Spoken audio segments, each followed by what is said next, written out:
Hi, folks. You're with Tacitus today. Tacitus today, your pushback channel, and thank you for joining this audio live stream. In this essay, I'd like to talk about the so-called DACA, DACA recipients who are putting a lot of videos on social media at the moment, saying they're going to go back to South America or Mexico or their Latino country of origin, and they're going to get out of the United States.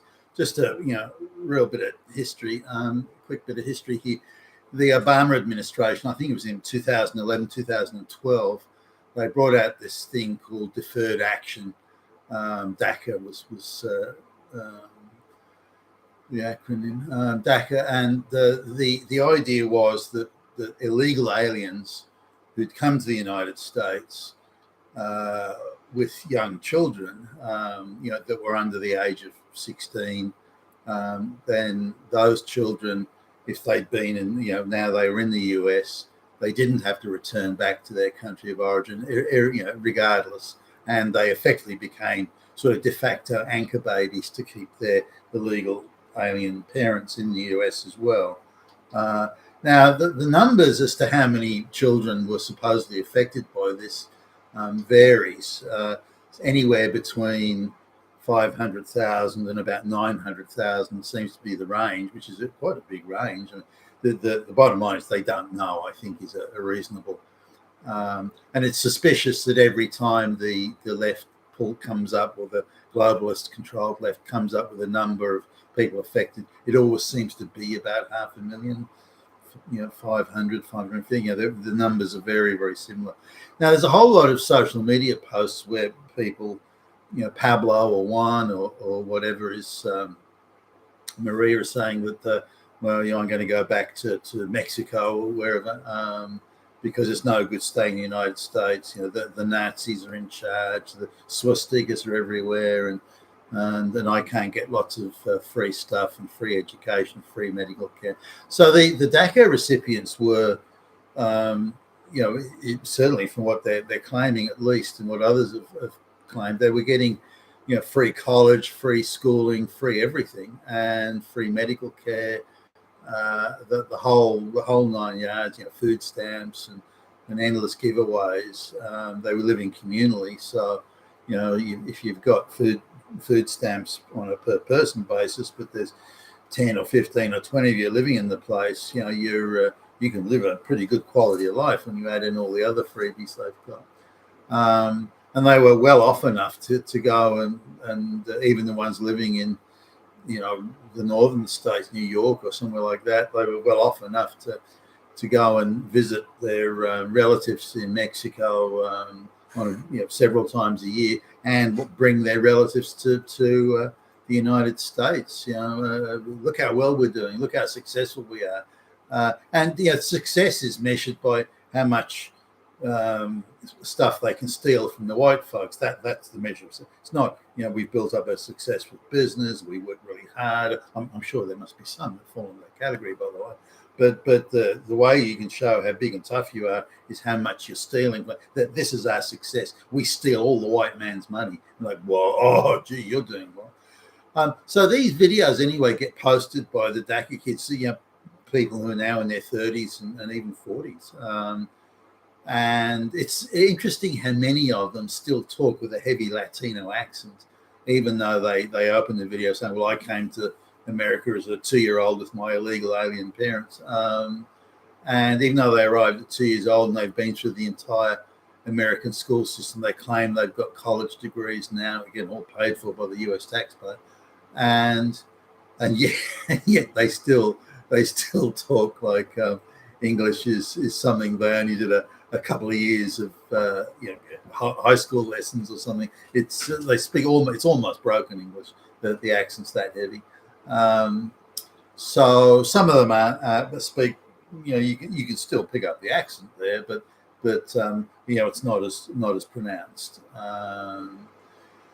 So what are their reasons? Well, the reasons they say they're going to leave the United States and go back to Mexico or wherever in South America, the reason are very similar. So it's all these people, some from California, some from Chicago, some from New York, some from wherever. They all seem to arrive at about the same set of talking points, suggesting that it's propaganda, that this is not really something organic. And given how social media influencing is considered pivotal by the globalists and their goons and flunkies, it's reasonable to assume that these are influencers and not genuine, or people with a genuine organic grievance or whatever. So we're looking at people saying, well, I don't like America. There, too many Nazis around here.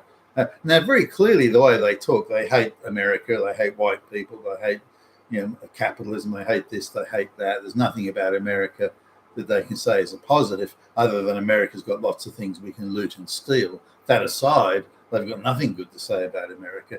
I mean, why would you want to stay in a place that's that bad, or that they say is that bad? Of course, it's not that bad. They just want to put America down as justification. Well, we have the revolution here because too many white people and too much capitalism, and they goddamn expect you to work hard for a living. That sort of stuff. So it's very much I believe an organised influencer campaign, and it's not organic. Let's assume for the moment it is, though. Let's just give them the benefit of the doubt. Their argument is, in effect, and I'll sort of cut it down to, I'll bottom line it here for you, is if you won't keep giving us shitloads of endless free stuff, if you won't guarantee citizenship, then we're out of here and you can all fuck off and get fucked. Wait. Now, I don't know what jobs these people will work or what they claim to be doing. They seem to have access to a lot of money for minority businesses to start restaurants.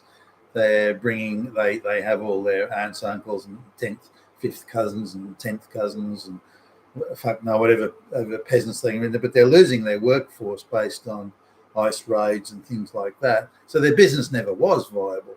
The business is only viable, like say I don't know, a burrito business or something, and they tend to be like food businesses in the Latino, but other areas as well. And they're getting favourable conditions from the local councils, local governments, cheaper rent, more rebates, like white people can't get these benefits. Then they live communally, and then on top of that, they're able to bring in illegal peasant labour from their shithole Mexican village, and that becomes their workforce in the restaurant.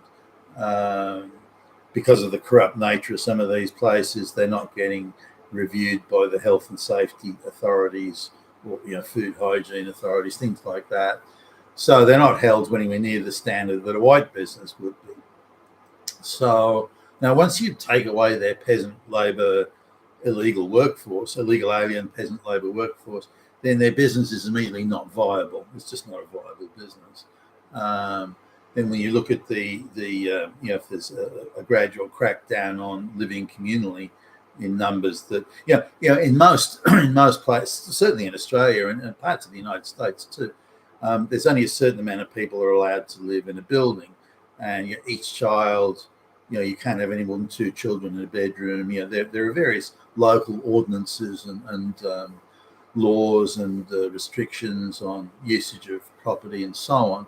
So if you have a situation where there are 20 people, 25 people living to a 2-bedroom house or apartment, then you're contravening a lot of local government stuff. And this is gradually starting to be looked at. Then the benefits and handouts that these people get, the freebies, the free college education because you're brown or your parents didn't speak English as a first language. These things are gradually being whittled down and reduced. So when these people sit down and look at it and look at the immediate future of the next few years, I think, holy crap, I can't run a business because I can only do it with illegal peasant third world shithole labour. I can't live in this sort of situation anymore. I can't get all the food stamps and the handouts. So why would I stay here if I can't loot the white person's treasury? If I can't loot their treasury, then I'm out of here, guys. So that seems to be the sentiment, and that's what I'm bottom lining for you here. And they're all pretty much arriving at that same same view. Now, if you'll add in the things like, swastikas everywhere, I have to leave, but that's bullshit. We all know that. So they're going to go back to Mexico, and I don't know what they're going to do there, or think they're going to do there. They'll be highly educated by Mexican standards, or certainly Mexican village standards anyway. So I don't know whether that'll make a difference. I think they'll be shunned by the local Mexicans. They'll be, hey, you're not Mexican. You're a gringo. You act like a gringo. So we don't want you around here, motherfuckers. That sort of thing is likely to happen. So I don't know how successful they did. But the other option for them is to go back to Mexico or wherever and then apply properly for citizenship.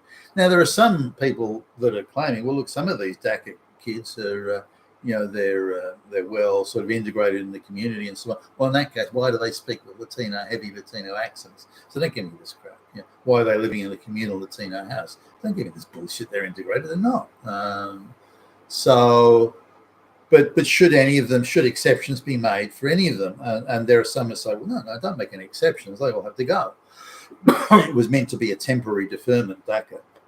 That temporary deferment is ended. They need to go. That's fine. I've got no problem with that. Remember that their folks arrived in the US illegally, so let's treat it as it is. Illegal aliens who have to be returned to their country of origin. Now, others, though, say, well, some of these people are like doing rather well and they are integrated. Now, I'm not aware of any of those, but let's assume out of, somewhere between 500,000 and 900,000, there's got to be some that are integrated. There's got to be, at least one. But anyway, the some, what would be, how do you make the measure? I mean, should they do an IQ test? Anyone over an IQ of 125 or something, anyone that's got a meritoriously gained degree in engineering or STEM can stay, or so. There is a case to be made for that. I do get that. Should it be applied here?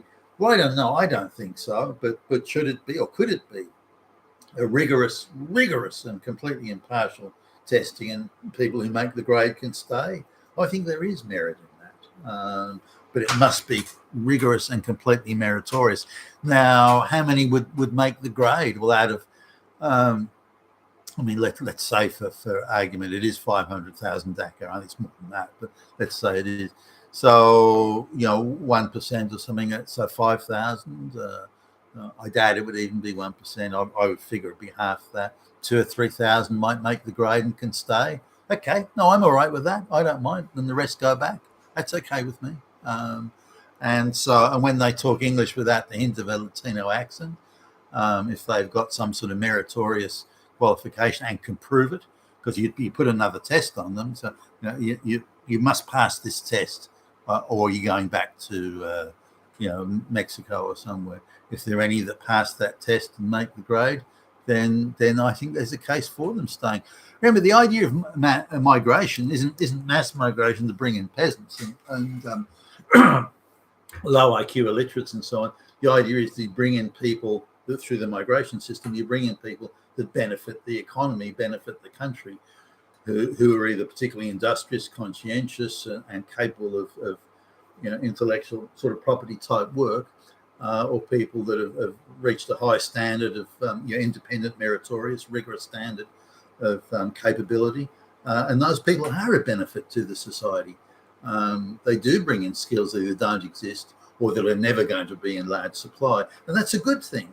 But out of the 500,000 plus DACA kids, again, there'll be 1,000 to 3,000 at the very most that would meet that standard. And then I think there is a case for letting them stay. But that's only my view.